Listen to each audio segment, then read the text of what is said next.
Hi guys, we're here at Jossams and it's Chloe's curriculum day today.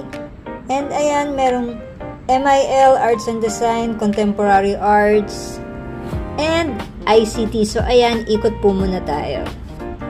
They have big cookies made from scratch and ayan, napaka-artistic ng mga bata. Makikita natin dito sa exhibit na talagang pinaghirapan nila lahat ng work of arts nila. So ayan, nakita ko rin yung mga arts ni Chloe na pinaghirapan niya ng mga ilang araw and yung mga friends niya na sobrang ganda ng mga arts nila, and it's connected with what's happening right now, like yung politics natin.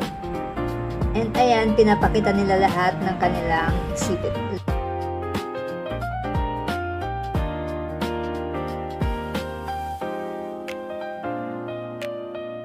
I think that policemen's are corrupt officials because of the government.